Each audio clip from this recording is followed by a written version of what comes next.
사자가 그려져 있었습니다. 사자로 그려진 이유는 그 마가복음에 보면은 예수님의 어릴 적 탄생 이야기가 안 나오죠. 그리고 갑자기 이것은 예수 그리스도의 복음의 시작이다라고 얘기하면서 공생애를 시작하는 예수님.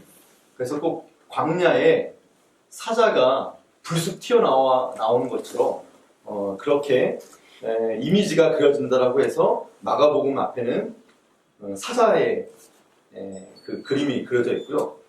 그리고 오늘 우리가 읽은 마태복음 앞에는 어떤 그림이 그려져 있을까요? 두 번째도 혹시 사람. 세민족교회 수준이 이렇게 높을 줄은 몰랐습니다. 저는 최근에서야 알았는데 스스로 답이 나오는군요. 그 마태복음 앞에는 인간의 얼굴이 그려져 있는데 그것은 마태복음이 예수라는 인간 안에 계시된 하나님의 모습이 그려져 있다라고 그렇게 이야기가 되어 있다라고 생각했기 때문이라고 합니다. 마태복음은 그래서 마가복음하고는 달리 처음부터 예수님이 하나님의 아들이고 또 경배받아야 할 존재로 그려집니다. 그것이 아기 예수의 탄생 이야기로 시작이 되고 또 오늘 우리가 읽은 동방박사의 그 경배 장면에서도 그것이 담겨져 있습니다. 사복음서 중에서 마태복음은 가장 유대적인 색채가 강하지만 동시에 가장 반유대적인 복음서이기도 합니다. 예를 들면 이런 것입니다. 예수는 구약의 복음을 폐하러 왔을까? 아니면 완성하러 왔을까? 초대 유대인 출신의 크리스찬들은 이게 정말 궁금했습니다. 내가 따르는 주님, 내가 따르는 스승 예수는 우리가 믿는 이 율법을 과연 폐하러 왔는가? 완성하러 왔는가?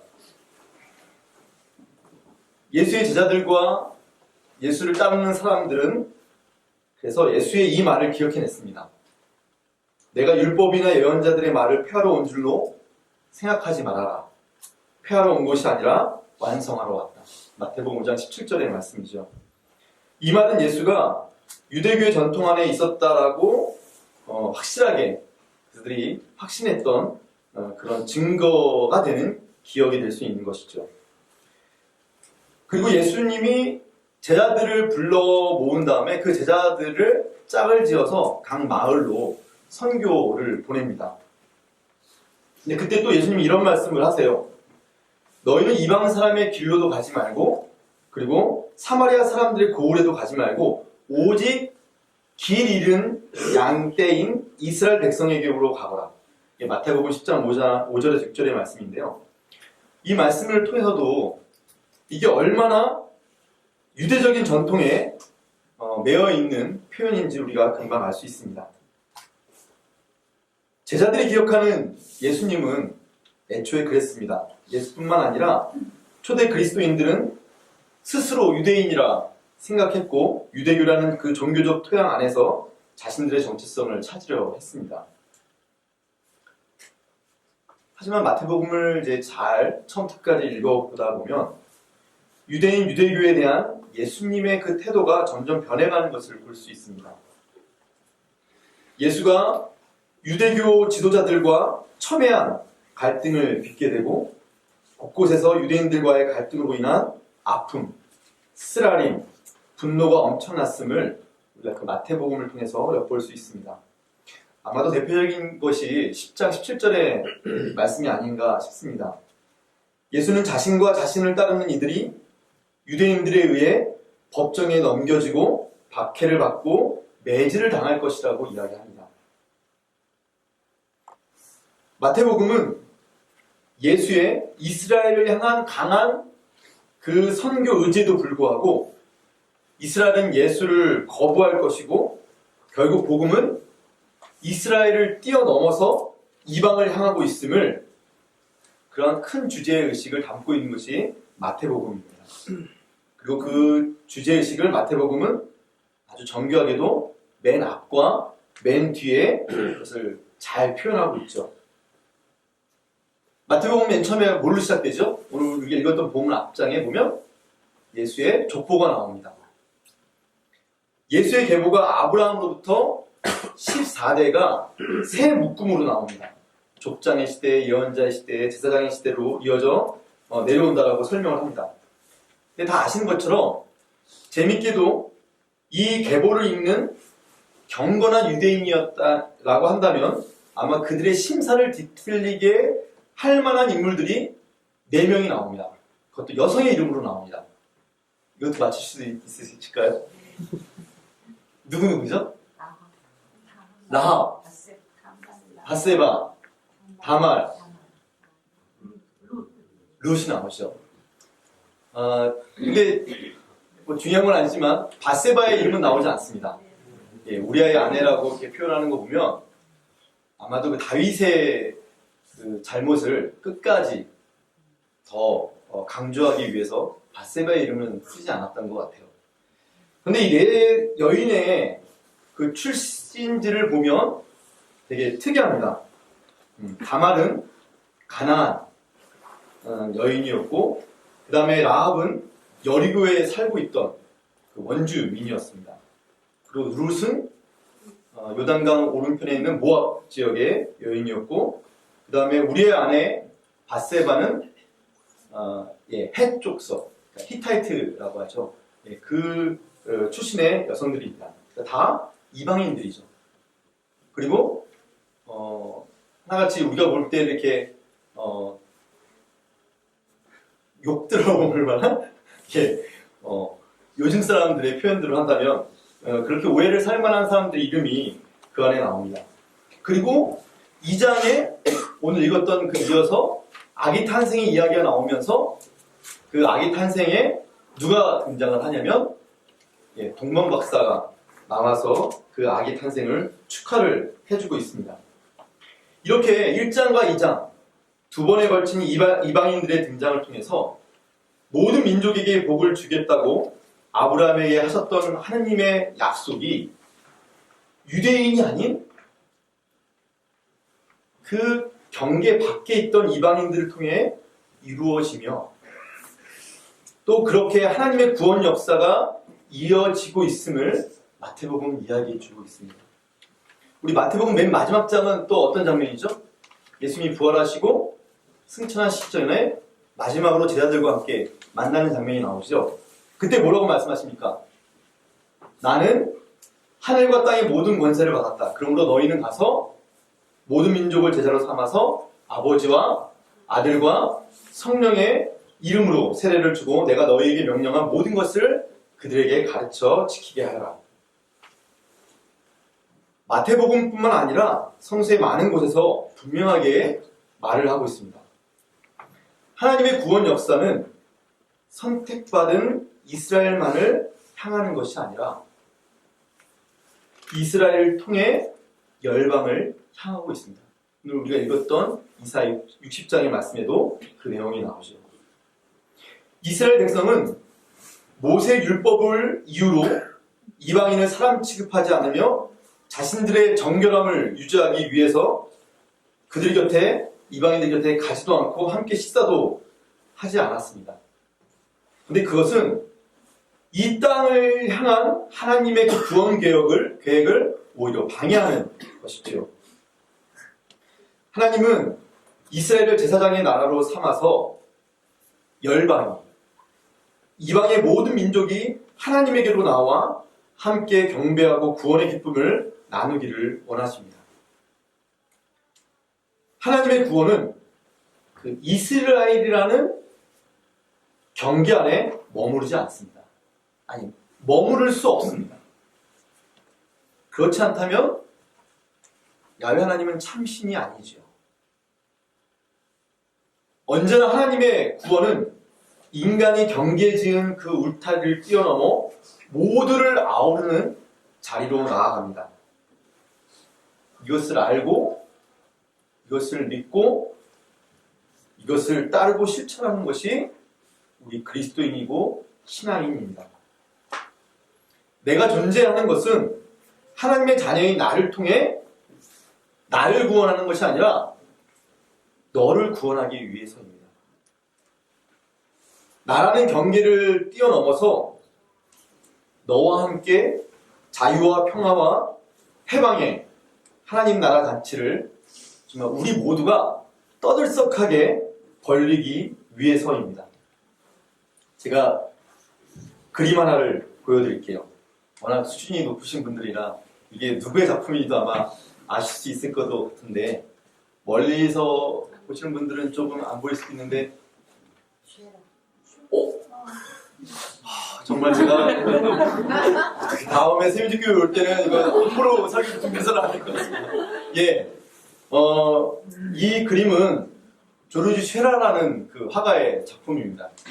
사실 저는 그 예술의 문외한입니다. 예, 이렇게 설교를 준비하다 보니까 찾고 찾다 보니까 이런 제가 그림을 하나 알게 되었어요. 이것은 조르주 쉐라의 그랑드 자드 섬의 오후라는 그 그림이에요.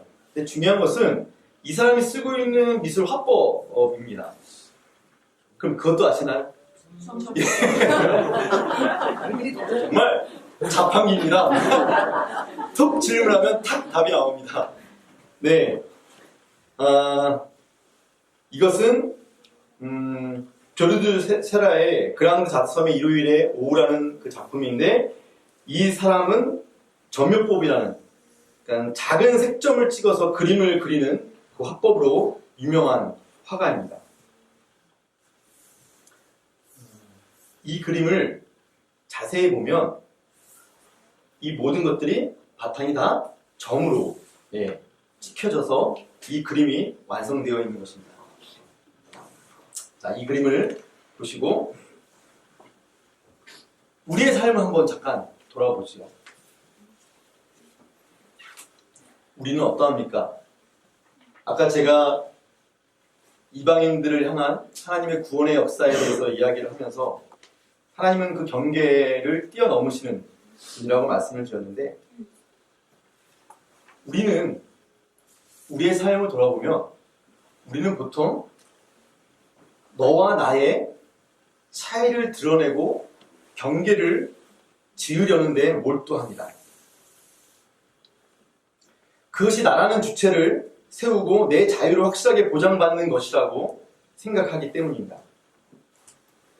그러나 내가 너 사이에 확인하려는 그 차이가 분명한 것인가 한번 질문해 볼 필요가 있습니다. 아까 그림을 보셨는데 이번엔 옆 사람을 한번 보십시오. 옆 사람, 오른쪽 왼쪽에 옆 사람을 한번 보세요. 네. 옆 사람과 내 자신과 좀 차이가 보이나요? 네. 차이가 보이죠? 일단 눈동자의 색깔이 다르고요. 그 다음에 입꼬리 모양도 다릅니다. 그리고 얼굴 선도, 나는 계란형인데 옆 사람은 콧방입니다. 네. 그런데 이렇게 우리가 서로 얼굴을 보면서 보는 그 차이가 과연 나와 옆 사람을 가르는 그런 차이가 될 수 있을까요? 아니, 가만 보면 옆 사람과 내가 그런 차이가 있는 것 같지만 사실은 어떻죠? 둘 다 눈이 몇 개죠? 2개죠. 코는 하나입니다. 그리고 우리 모두 목이, 머리가 몸에 붙어 있습니다. 네. 차이가 아니라 사실은 우리의 공통점을 우리는 볼 수가 있습니다. 우리가 차이라고 생각했던 것들은 사실은 우리가 같은 사람이라는 것을 연결해주는 공통점이 될 수 있습니다. 제가 왜 이 그림을 보여드렸냐면, 이 그림 속의 이 점들은 무수히 많은 다른 점들이에요. 색채도 다르고 모양도 다르고 크기도 다른 점들의 합입니다. 그런데 이것이 이러한 그림을 표현을 하고 있어요. 만약에 우리가 이 그림을 단순히 점들의 집합이라고 한다면 여기에 나오는 사람과 호수와 동물과 나무와 이 잎들을 바라볼 수 있을까요?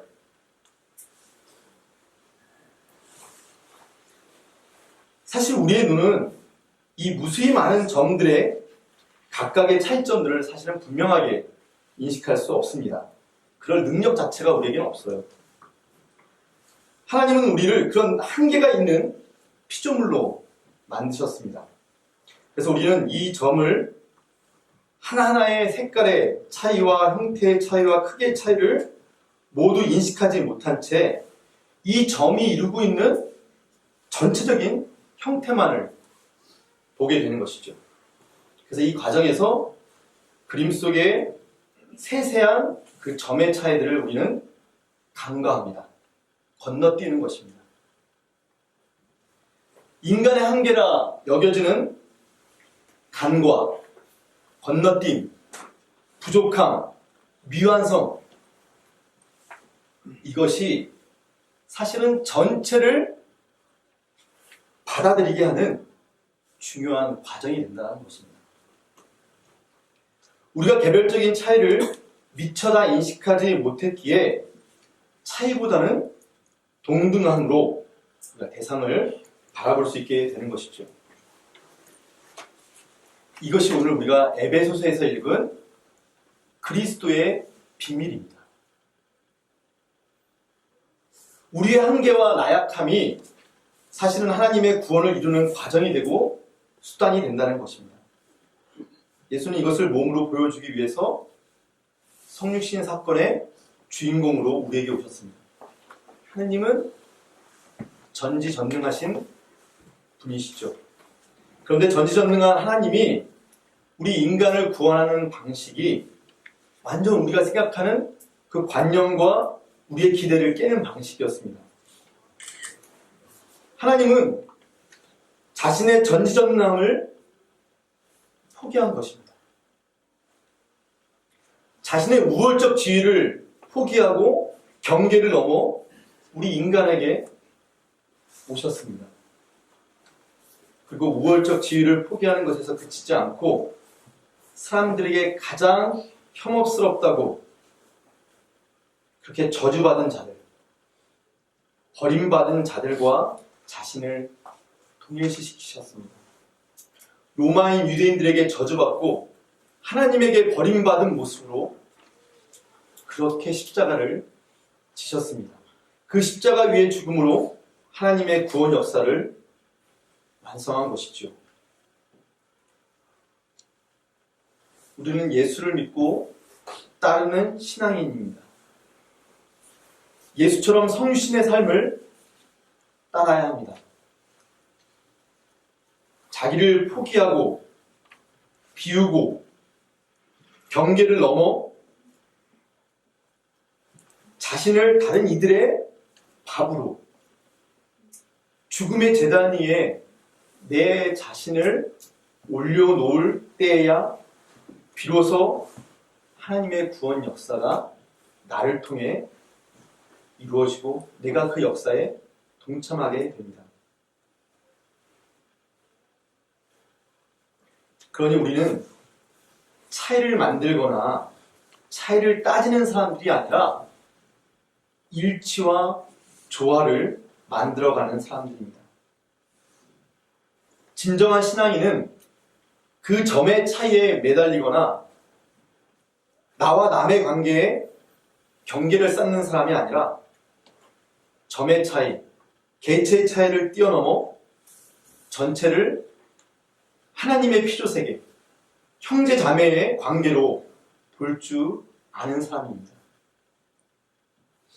한 번만 더 옆 사람을 봐주세요. 이제 좀 달리 보이죠? 아까보다는. 네. 그 옆 사람의 그 눈동자에 비친 자신의 모습이 보이나요?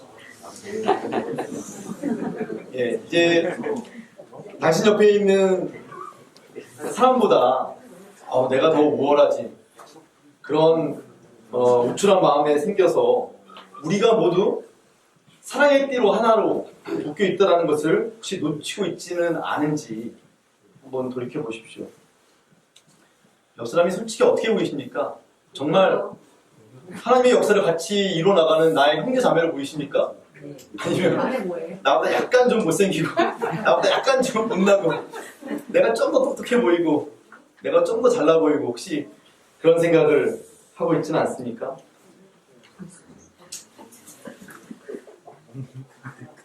웅성웅성 술렁대는 거 보니까 그런 분들이 분명히 있다 싶습니다.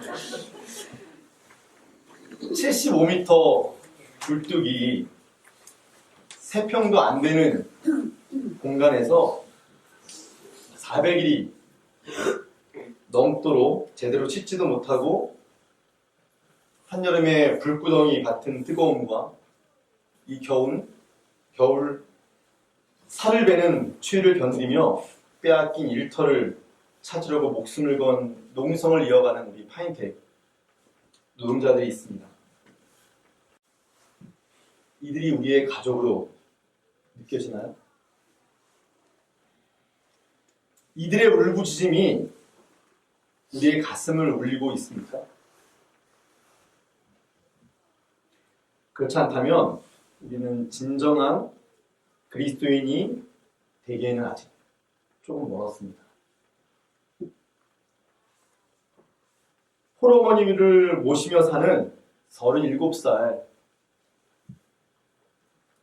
최근에 알게 됐는데요. 정말 멀끔하게 잘생긴 청년이 있었습니다.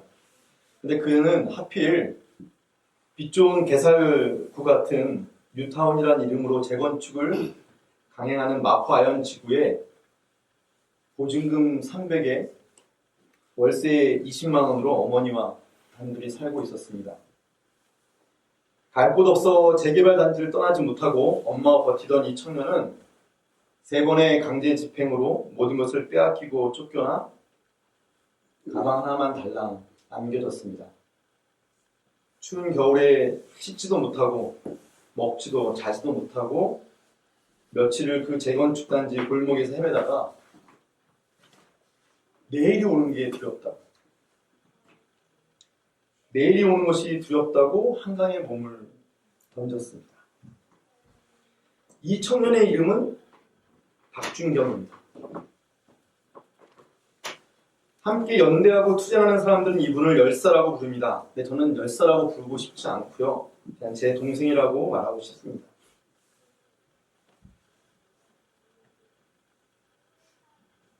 이 지구가 아파하는 소리가 들리나요? 제가 기사를 찾아보니까요. 한국 사람이 하루에 1인당 버리는 쓰레기의 양이 얼마일까요? 혹시 이것도 아시나요? 시사에도 밝으신 세민족 교인들인지 모르겠습니다. 2016년 9월, 10월을 기준으로 만든 그 기사예요. 한 사람이 하루에 버리는 쓰레기의 양 얼마 정도 될까요? 이건 찍으셔도 됩니다.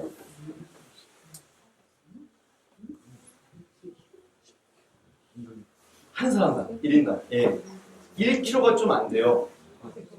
929.9kg이라고 g이라고 얘기를 하는데 kg이라 g. 이 중에서 음식물 쓰레기가 40%를 차지하는 368g이라고 합니다.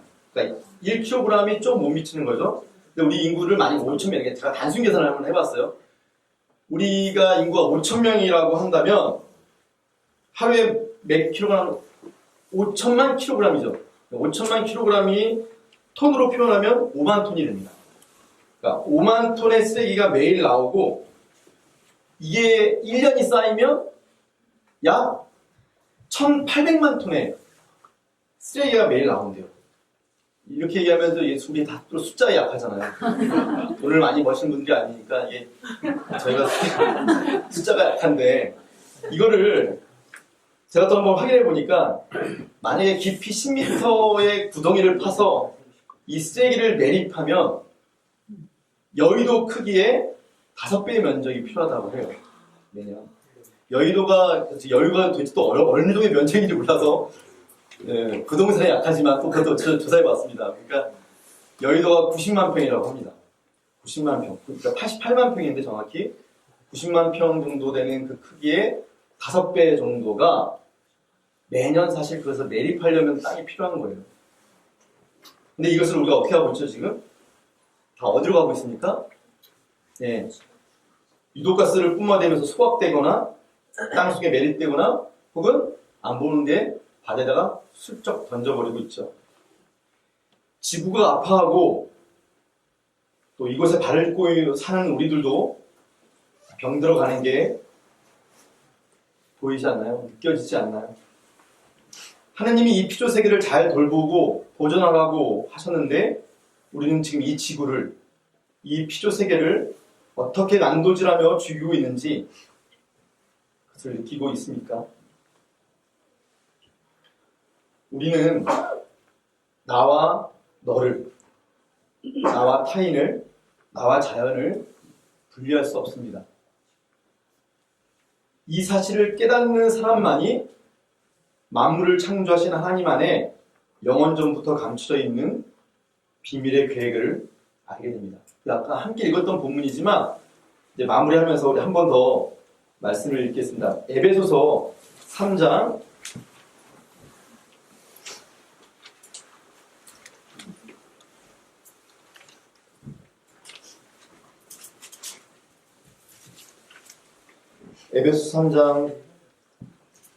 8절과 9절은 교독을 하고요. 그 다음에 거꾸로 6절을 한 번 더 읽겠습니다. 6절은 다 함께 읽겠습니다. 에베소서 3장 8절 9절입니다. 하나님께서 모든 성도 가운데서 지극히 작은 자보다 더 작은 나에게 이 은혜를 주셔서 그리스도의 헤아릴 수 없는 부요함을 이방 사람들에게 전하게 하시고 만물을 창조하시는 하나님의 영원으로부터 감춰져 있는 비밀의 계획이 무엇인지를 우리에게 알게 하셨습니다. 6절입니다.